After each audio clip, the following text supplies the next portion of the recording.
Good evening, everyone. Today I will be reading Shirley Jackson's The Lottery. The last time I read this book, I was in high school. Our English teacher read this aloud during Halloween. And looking back on it, it was kind of a weird story to read to a bunch of high schoolers, but it kind of stuck with me. And I thought since The House on Haunted Hill has caught so much attention on Netflix, I would do a little tribute to, I guess, her short story, The Lottery, which made her famous. But without further ado, sit back, relax, and enjoy The Lottery. The morning of June 27th was clear and sunny, with the fresh warmth of a full summer day. The flowers were blossoming profusely, and the grass was richly green. The people of the village began to gather in the square, between the post office and the bank, around 10 o'clock. In some towns there were so many people that the lottery took 2 days and had to be started on the 20th. But in this village, where there were only about 300 people, the whole lottery took less than 2 hours, so it could begin at 10 o'clock in the morning and still be through in time to allow the villagers to get home for noon dinner. The children assembled first, of course. School was recently over for the summer, and the feeling of liberty sat uneasily on most of them. They tended to gather together quietly for a while before they broke into boisterous play, and their talk was still of the classroom and the teacher, of books and reprimands.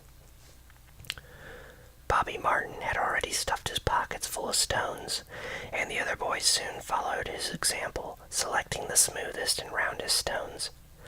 Bobby and Harry Jones and Dickie Delacroix, the villagers pronounced his name Delacroix, eventually made a great pile of stones in one corner of the square and guarded it against the raids of the other boys.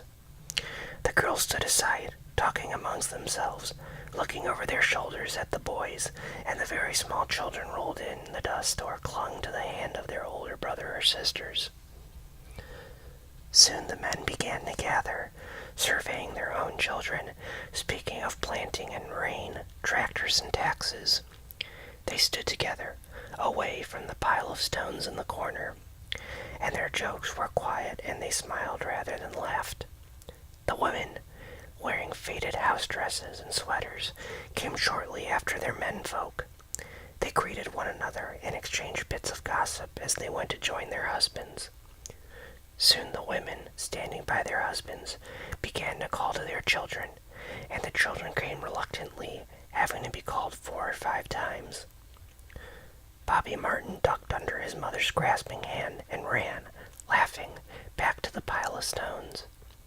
His father spoke up sharply, and Bobby came quickly and took his place between his father and his oldest brother. The lottery was conducted, as were the square dances, the teen club, the Halloween program, by Mr. Summers, who had time and energy to devote to civic activities. He was a round-faced, jovial man, and he ran the coal business, and people were sorry for him because he had no children and his wife was a scold. When he arrived in the square carrying the black wooden box, there was a murmur of conversation among the villagers, and he waved and called, "Little late today, folks." The postmaster, Mr. Graves, followed him, carrying a 3-legged stool, and the stool was put in the center of the square, and Mr. Summers set the black box down on it. The villagers kept their distance, leaving a space between themselves and the stool, and when Mr. Summers said, "Some of you fellows want to give me a hand," there was a hesitation before 2 men. Mr. Martin and his oldest son, Baxter, came forward to hold the box steady on the stool, while Mr. Summers stirred up the papers inside it. The original paraphernalia for the lottery had been lost long ago, and the black box now resting on the stool had been put into use even before Old Man Warner, the oldest man in town, was born. Mr. Summers spoke frequently to the villagers about making a new box, but no one liked to upset even as much tradition as was represented by the black box. There was a story that the present box had been made with some pieces of the box that had preceded it, the one that had been constructed when the first people settled down to make a village here. Every year, after the lottery, Mr. Summers began talking again about a new box, but every year the subject was allowed to fade off without anything being done. The black box grew and grew shabbier each year. By now it was no longer completely black, but splintered badly along one side to show the original wood color, and in some places faded or stained. Mr. Martin and his oldest son, Baxter, held the black box securely on the stool until Mr. Summers had stirred the papers thoroughly with his hand. Because so much of the ritual had been forgotten or discarded, Mr. Summers had been successful in having slips of paper substituted for the chips of wood that had been used for generations. Chips of wood, Mr. Summers had argued, had been all very well when the village was tiny, but now that the population was more than 300 and likely to keep on growing, it was necessary to use something that would fit more easily into the black box. The night before the lottery, Mr. Summers and Mr. Graves made up the slips of paper and put them in the box, and it was then taken to the safe of Mr. Summers' coal company and locked up until Mr. Summers was ready to take it to the square the next morning. The rest of the year, the box was put away, sometimes one place, sometimes another. It had spent 1 year in Mr. Graves' barn, and another year underfoot in the post office, and sometimes it was set on a shelf in the Martin grocery and left there. There was a great deal of fussing to be done before Mr. Summers declared the lottery open. There were the lists to make up of heads of families, heads of households in each family, members of each household in each family. There was the proper swearing in of Mr. Summers by the postmaster as the official of the lottery. At one time, some people remembered there had been a recital of some sort, performed by the official of the lottery, a perfunctory, tuneless chant that had been rattled off duly each year. Some people believed that the official of the lottery used to stand just so when he said or sang it. Others believed that he was supposed to walk among the people. But years and years ago, this part of the ritual had been allowed to lapse. There had been, also, a ritual salute, which the official of the lottery had had to use in addressing each person who'd come up to draw from the box. But this also had changed with time. Until now, it was felt necessary only for the official to speak to each person approaching. Mr. Summers was very good at all this. In his clean white shirt and blue jeans, with one hand resting carelessly on the black box, he seemed very proper and important as he talked interminably to Mr. Grave and the Martins. Just as Mr. Summers finally left off talking and turned to the assembled villagers, Mrs. Hutchinson came hurriedly along the path to the square, her sweater thrown over her shoulders and slid into place in the back of the crowd. Clayton forgot what day it was, she said to Mrs. Delacroix, who stood next to her, and they both laughed softly. Thought my old man was out back stacking wood, Mrs. Hutchinson went on, and then I looked out the window and the kids was gone, and then I remembered it was the 27th and came a-running. She dried her hands on her apron, and Mrs. Delacroix said, "You're in time, though. They're still talking away up there." Mrs. Hutchinson craned her neck to see through the crowd and found her husband and children standing near the front. She tapped Mrs. Delacroix on the arm as a farewell and began to make her way through the crowd. The people separated good-humoredly to let her through. 2 or 3 people said, in voices just loud enough to be heard across the crowd, "Here comes your Mrs. Hutchinson and Bill. She made it after all." Mrs. Hutchinson reached her husband, and Mr. Summers, who had been waiting, said cheerfully, "Thought we were going to have to get on without you, Tessie." Mrs. Hutchinson said, grinning, "Wouldn't have me leaving them dishes in the sink now, would you, Joe?" And soft laughter ran through the crowd as the people stirred back into the position after Mrs. Hutchinson's arrival. "Well now," Mr. Summers said soberly, "guess we better get started, get this over with, so's we can go back to work. Anybody ain't here?" "Dunbar," said several people. "Dunbar, Dunbar." Mr. Summers consulted his list. "Clyde Dunbar," he said. "That's right. He's broke his leg, hasn't he? Who's drawn for him? Me, I guess, a woman said, and Mr. Summers turned to look at her. Wife draws for her husband, Mr. Summers said. Don't you have a grown boy to do it for you, Janie? Although Mr. Summers and everyone else in the village knew the answer perfectly well. It was the business of the official of the lottery to ask such questions formally. Mr. Summers waited with an expression of polite interest, while Mrs. Dunbar answered. Horace is not but 16 yet, Mrs. Dunbar said regretfully. Guess I gotta fill in for the old man this year. Right, Mr. Summers said. He made a note on the list he was holding. Then he asked, Watson boy drawing this year? A tall boy in the crowd raised his hand. Here, he said. I'm drawing for my mother and me. He blinked his eyes nervously and ducked his head, and several voices in the crowd said things like, Good fellow, Lack, and glad to see your mother's got a man to do it. Well, Mr. Summers said, guess that's everyone. Old man Warner make it. Here, a voice said, and Mr. Summers nodded.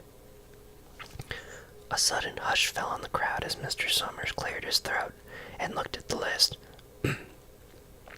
All ready? He called. Now, I'll read the names, heads of the families first, and the men come up and take a paper out of the box. Keep the paper folded in your hand without looking at it until everyone has had a turn. Everything clear? The people had done it so many times that they only half listened to the directions. Most of them were quiet, wetting their lips, not looking around. Then Mr. Summers raised one hand high and said, Adams. A man disengaged himself from the crowd and came forward. Hi, Steve, Mr. Summers said, and Mr. Adams said, Hi, Joe. They grinned at one another humorously, then nervously. Then Mr. Adams reached out into the black box and took out a folded paper. He held it firmly by one corner as he turned and went hastily back to his place in the crowd, where he stood a little apart from his family, not looking down at his hand. Allen, Mr. Summers said, Anderson, Bentham. Seems like there's no time at all between lotteries anymore, Mrs. Delacroix said to Mrs. Graves in the back row. Seems like we got through with the last one only last week. Time sure goes fast, Mrs. Graves said. Clark Delacroix. There goes my old man, Mrs. Delacroix said. She held her breath while her husband went forward. Dunbar, Mr. Summers said, and Mrs. Dunbar went steadily to the box while one of the women said, Go on, Janie, and another said, There she goes. We're next, Mrs. Graves said. She watched while Mr. Graves came around from the side of the box, greeted Mr. Summers gravely, and selected a slip of paper from the box. By now, all through the crowd, there were men holding small folded papers in their large hand, turning them over and over nervously. Mrs. Dunbar and her two sons stood together, Mrs. Dunbar holding the slip of paper. Harbert. Hutchinson. Get up there, Bill, Mrs. Hutchinson said, and the people near her laughed. Jones. They do say, Mr. Adams said to old man Warner, who stood next to him, that over in the North Village, they're talking of giving up the lottery. Old man Warner snorted. Pack of crazy fools, he said. Listening to the young folks, nothing's good enough for them. Next thing you know, they'll be wanting to go back to living in caves. Nobody work anymore. Live Hadaway for a while. Used to be a sing about lottery in June. Corn be heavy soon. First thing you know, we'd all be eating stewed chickweed and acorns. There's always been a lottery, he added petulantly. Bad enough to see Joe Summers up there joking with everybody. Some places have already quit lotteries, Mrs. Adams said. Nothing but trouble in that, old man Warner said stoutly. Pack of young fools. Martin. And Bobby Martin watched his father go forward. Overdyke. Percy. I wish they'd hurry, Mrs. Dunbar said to her older son. I wish they'd hurry. They're almost through, her son said. "You get ready to run, tell Dad," Mrs. Dunbar said. Mr. Summers called his own name and stepped forward precisely and selected a slip from the box. Then he called, "Warner." "77th year I've been in the lottery," Old Man Warner said as he went through the crowd. "77th time." "Watson." The tall boy came awkwardly through the crowd. Someone said, "Don't be nervous, Jack." And Mr. Summers said, "Take your time, son." "Zanini." After that, there was a long pause, a breathless pause, until Mr. Summers, holding his slip of paper in the air, said, "All right, fellows." For a minute, no one moved, and then all the slips of paper were opened. Suddenly, all the women began to speak at once, saving, "Who is it? Who's got it? Is it the Dunbars? Is it the Watsons?" Then the voices began to say, "It's Hutchinson's. It's Bill. Bill Hutchinson's got it." "Go tell your father," Mrs. Dunbar said to her oldest son. People began to look around to see the Hutchinsons. Bill Hutchinson was standing quiet, staring down at the paper in his hand. Suddenly, Tessie Hutchinson shouted to Mr. Summers, "You didn't give him enough time to take any paper he wanted. I saw you. It wasn't fair." "Be a good sport, Tessie," Mrs. Delacroix called, and Mrs. Graves said, "All of us took the same chance." "Shut up, Tessie," Bill Hutchinson said. "Well, everyone," Mr. Summers said, "that was done pretty fast, and now we've got to be hurrying a little more to get done in time." He consulted his next list. "Bill," he said, "you draw for the Hutchinsons family. You got any other households in the Hutchinsons?" "There's Don and Eva," Mrs. Hutchinson yelled. "Make them take their chance." "Daughters draw with their husbands' families, Tessie," Mr. Summers said gently. "You know that as well as anyone else." "It wasn't fair," Tessie said. "I guess not, Joe," Bill Hutchinson said regretfully. "My daughter draws with her husband's family. That's only fair. And I've got no other family except the kids."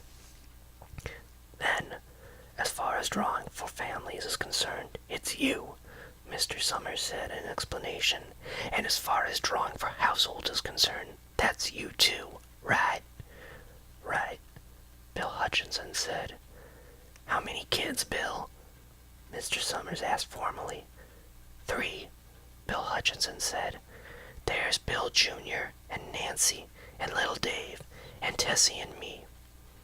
"All right, then," Mr. Summers said. "Harry, you got their tickets back?" Mr. Graves nodded and held up the slips of paper. "Put them in the box, then," Mr. Summers directed. "Take Bill's and put it in." "I think we ought to start over," Mrs. Hutchinson said as quietly as she could. "I tell you it wasn't fair. You didn't give him enough time to choose. Everybody saw that." Mr. Graves had selected the 5 slips and put them in the box, and he dropped all the papers but those onto the ground, where the breezes caught them and lifted them off. "Listen, everybody," Mrs. Hutchinson was saying to the people around her. "Ready, Bill?" Mr. Summers asked, and Bill Hutchinson, with one quick glance around at his wife and children, nodded. "Remember," Mr. Summers said, "take the slips and keep them folded until each person has taken one. Harry, you help little Dave." Mr. Graves took the hand of the little boy, who came willingly with him up to the box. "Take a paper out of the box, Davy," Mr. Summers said. Davy put his hand into the box and laughed. "Take just one paper," Mr. Summers said. "Harry, you hold it for him." Mr. Graves took the child's hand and removed the folded paper from the tight fist, and held it while little Dave stood next to him and looked up at him wonderingly. "Nancy next," Mr. Summers said. Nancy was 12, and her school friends breathed heavily as she went forward switching her skirt and took a slip daintily from the box. "Bill Jr.," Mr. Summers said, and Billy, his face red and feet over large, near knocked the box over as he got a paper out. "Tessie," Mr. Summers said. She hesitated for a minute, looking around defiantly, and then set her lips and went up to the box. She snatched a paper out and held it behind her.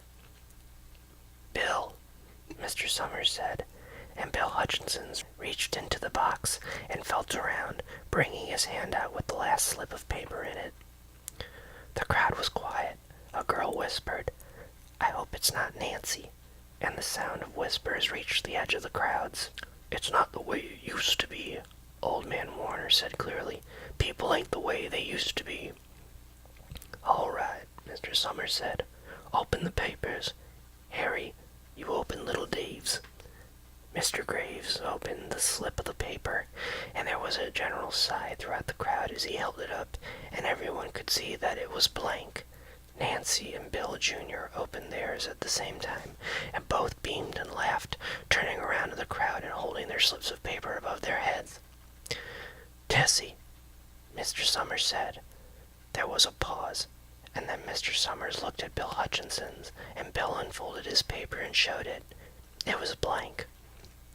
"It's Tessie," Mr. Summers said, and his voice was hushed. "Show us her paper, Bill." Bill Hutchinson went over to his wife and forced the slip of paper out of her hand.